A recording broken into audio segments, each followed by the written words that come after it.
जितने भी सवाल है वो सब हम एक एक करके हम अपने जो हमारे गेस्ट हैं उनसे हम सारे सवालों को जानेंगे और जानेंगे कि ये जो सूर्य ग्रहण है, जो आज ये सूर्य ग्रहण अब से कुछ ही देर बाद लगने वाला, ये कितना महत्वपूर्ण है ग्लोबली भी और भारत के लिए भी, क्योंकि ऐसा माना जाता है। और ग्राफिक्स के जरिए भी हम आपको सूर्य ग्रहण के बारे में थोड़ा समझा देते हैं। देखिए, ध्यान करना भी शुभ फल देगा। आज जो सूर्य ग्रहण है इसमें अगर आप ध्यान करते हैं, भगवान का नाम लेते हैं तो ये आपको अच्छा फल दे सकता है। और ग्रहण काल के दौरान की गई प्रार्थना आवश्यक पूरी होती है। अगर अभी जब ग्रहण लग जाएगा थोड़ी देर में, अब भगवान से, ईश्वर से जो भी प्रार्थना करेंगे वो भगवान आपकी ज़रूर सुनेंगे, आपकी प्रार्थना संपूर्ण होगी, पूर्ण होगी, आपकी मनोकामना पूर्ण होगी।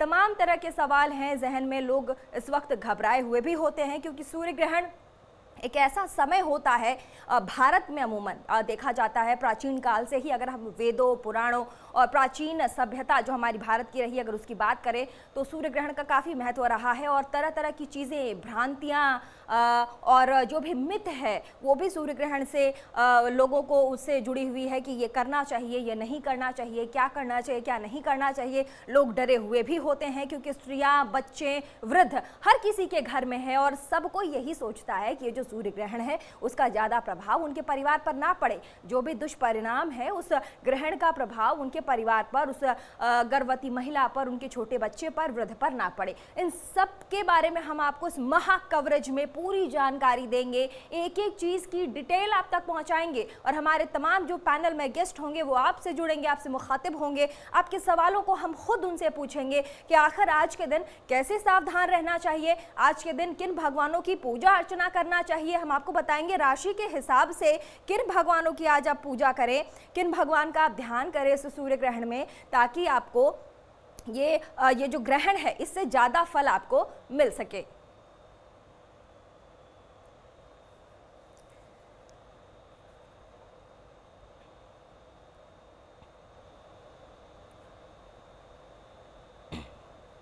तो आज सदी की सबसे बड़ी सूर्य ग्रहण, यानी कि 4 साल के बाद पूरे विश्व में, अमूमन जो ग्रहण है वो लगते ही रहते हैं, सूर्य ग्रहण अमूमन पूरे विश्व में लगता रहता है, लेकिन ये जो ग्रहण है, आज का सूर्य ग्रहण है, 21 जून का सूर्य ग्रहण है, 2020 का सूर्य ग्रहण है, ये बहुत महत्वपूर्ण है क्योंकि ये जो सूर्य ग्रहण है इसकी छाया भारत पर दिखाई देगी पूर्ण रूप से। अगर आप ग्रहण आपको देखना है तो बहुत सारे राज्य हैं जहाँ ये ग्रहण पूर्ण रूप से वहाँ के लोग देख पाएंगे।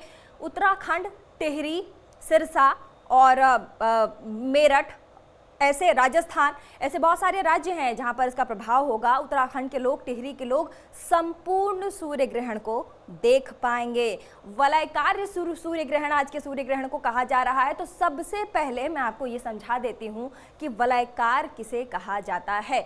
वलयकार सूर्य ग्रहण उस ग्रहण को कहा जाता है जब चंद्रमा सूर्य और पृथ्वी के बीच आ जाती है, सूर्य को संपूर्ण रूप से ना ढकते हुए। जो चंद्रमा होती है वो सूर्य को संपूर्ण रूप से नहीं ढकती और साथ में जो रिंग है, रिंग नुमा आपको ये ग्रहण दिखाई देता है। तो हमारे साथ हमारे जितने भी पैनल में गेस्ट है वो हमारे साथ इस वक्त जुड़ चुके हैं। प्रतीक जी हमारे साथ जुड़ चुके हैं, भावना, सचिन शिरोमणि हमारे ज्योतिषाचार्य, भावना शर्मा हमारी ज्योतिषी हैं, प्रतीक भट्ट हमारे साथ। तमाम मेहमानों को बहुत बहुत स्वागत है तेज पर इस महा कवरेज में, आज के सूर्य ग्रहण के महा कवरेज में आप सबका स्वागत है। और एक एक करके आपसे वो सवालों के जवाब जानेंगे जो इस वक्त तेज के दर्शकों के मन में है। और सबसे पहले मैं आपको ले जाती हूँ प्रतीक जी के पास। प्रतीक, आप ये बताएं, क्योंकि आज ये जो सूर्य ग्रहण है ये 4 साल के बाद इसका प्रभाव भारत पर देखने को मिलेगा क्योंकि कोरोना का काल भी है और ग्लोबली अगर हम इसको समझें तो बहुत सारी चीजें इस वक्त फेरबदल हो रही है भारत के साथ। इंटरनेशनल प्लेटफॉर्म पे इस ग्रहण का कितना असर होगा?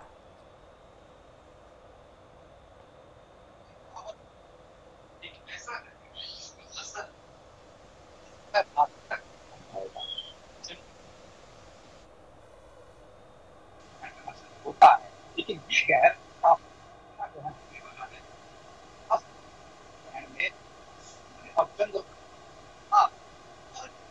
हर ठीक है प्रतीक, मैं आपके पास आती हूँ। हमारे साथ एक और पैनलिस्ट हैं, हमारे साथ सचिन जी जुड़े हुए हैं, सचिन शिरोमणि जी। सचिन, आप ये बताएं, क्योंकि इंटरनेशनली सारी चीज़ें हो रही हैं इस वक्त, चाइना और भारत की स्थिति हर किसी को पता है और साथ में कोरोना काल है, तो इन सारी चीज़ों पर इस ग्रहण का कितना प्रभाव देखने को मिलेगा? बिल्कुल, देखिए चाइना की जो स्थिति है वो मैं आपको सबसे पहले अवगत करा दूं उसके बारे में कि चाइना कुछ भी कर ले जी, भारत विश्व गुरु है, था और रहेगा। लेकिन एक बात बता दूं, मंगल जब से राशि परिवर्तन कर चुका है तो मंगल अपनी मित्र राशि के अंदर आ गया है और लड़ाई झगड़े का या आक्रमण का या फिर किसी सेना का किसी दूसरी सेना पर हमला करने का जो ये मामला है, इससे हम मंगल को देखते हैं, मंगल से इसको देखते हैं और सूर्य से देखते हैं। जी, सूर्य माना कि आज सूर्य ग्रहण है, लेकिन इसके साथ साथ आज योग दिवस भी है जी, और इसी के साथ साथ मंगल अपनी मित्र राशि होने की वजह से, मित्र राशि में होने के कारण आज आपको बता दूं कि मंगल हर तरीके से निश्चित तौर पर विजयी दिलवाएगा और इसके साथ साथ व्यक्ति के अंदर जो आत्मविश्वास है, जो ऊर्जा है, जो साहस है, वो योग भर देगा। तो आज रविवार का दिन, योग दिवस का दिन और मंगल का अपनी मित्र राशि में बैठना कहीं ना कहीं भारत को हर तरीके से सक्षम बनाता है, हर तरीके से निडर बनाता है। तो चाइना वाले मैटर पर किसी तरीके से घबराने की आवश्यकता नहीं है, लेकिन हाँ ये कह सकते हैं कि अगर युद्ध जैसी स्थितियां बने तो युद्ध का परिणाम तो हर तरीके से भयंकर होता है, कुछ शुभता तो लेकर आता नहीं है।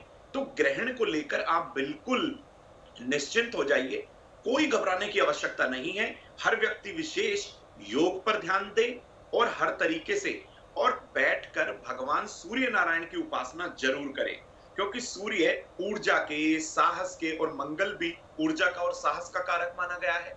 तो हर व्यक्ति जो है आज ही के दिन भगवान सूर्य की विशेष उपासना करे। थोड़ा सा ग्रहण काल के दौरान जब ये पीक पर होगा, लगभग 12 बजे से और 12:10 तक हर व्यक्ति को भगवान सूर्य की उपासना करनी है। ये परम ग्रास का इस समय रहेगा, मध्य रहेगा इस समय। तो भगवान सूर्य के ओम सूर्याय नमः, ग्रहणी सूर्याय नमः और आदित्याय नमः मंत्र का जाप करना है। कोई भी व्यक्ति वो चाहता है उसकी विवाह की समस्या हल हो जाए, उसको काम धंधे या रोजगार की समस्या है वो हल हो जाए, उसका स्वास्थ्य अच्छा रहे, तो ऐसे में विष्णु सहस्त्र नाम का पाठ करना हर तरीके से रामबाण उपाय ये साबित होने वाला है। तो आप विष्णु सहस्त्र नाम का पाठ कर लीजिए, भगवान भोलेनाथ के शिवाष्टक का पाठ कर लीजिए, नमः शिवाय मंत्र का जाप कर लीजिए। कोई आपको चिंता करने की आवश्यकता बिल्कुल नहीं है। सचिन जी हमारे साथ जी मैं आती हूँ आपके पास, हमारे साथ भावना जी भी जुड़ी हुई हैं। भावना, मैं आपसे एक सवाल पूछना चाहूंगी।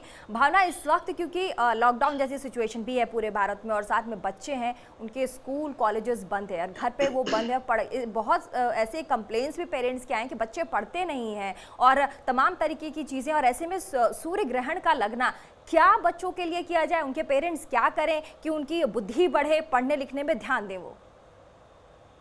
देखिए, सूर्य जो है सत्ता का कारक और सूर्य मान सम्मान का कारक, इसके अलावा वो कॉन्फिडेंस का और विल पावर का कारक भी माना जाता है। तो आपके अंदर जो कॉन्फिडेंस लेवल है वो आपका सूर्य आपकी कुंडली में डिसाइड करता है। तो इसीलिए खासतौर पे हम बच्चों के लिए बात करें तो उससे पहले मैं आपको बता दूं कि किसी भी तरीके की भ्रांति या नेगेटिविटी लाने की जरूरत नहीं है, क्योंकि ये ग्रहण पड़ रहा है तो इसलिए हालांकि कुछ इफेक्ट्स हैं उसके बारे में हम बात करेंगे, लेकिन सबसे पहली और इम्पोर्टेंट बात यही है कि आपके दिमाग में किसी भी तरीके की नेगेटिविटी नहीं आनी चाहिए कि ग्रहण है तो आपके ऊपर कुछ इसका बुरा प्रभाव पड़ेगा। अब दूसरा बच्चों की बात करें तो इस समय पर अपने सूर्य को बलवान करने के लिए, अपने कॉन्फिडेंस को बढ़ाने के लिए सूर्य के मंत्रों का जाप जरूर करें।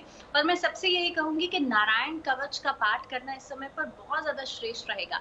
3 बार आपको ग्रहण के समय पर नारायण कवच का पाठ करना है और इस तरह से करना है कि पहला जो पाठ करेंगे वो अपने लिए करेंगे, दूसरा पाठ अपने परिवार के लिए करेंगे और तीसरा पाठ पूरी दुनिया के लिए करेंगे। क्योंकि आप देखेंगे, जैसे आपने कहा ही प्रीति, कि लॉकडाउन की सिचुएशन चल रही है और जगह जगह आप देखेंगे कि हर जगह से एक नेगेटिविटी जो है वो जी बिल्कुल भावना, नेगेटिविटी है इस वक्त और ऐसे में सूर्य ग्रहण भी है क्योंकि लॉकडाउन भी है, कोरोना भी है, सारी चीजें हैं और मनोवैज्ञानिक तरीके से इस वक्त जो लोग हैं वो भी परेशान है। ऐसे में सचिन जी ने बताया कि सूर्य की आराधना जरूर करें।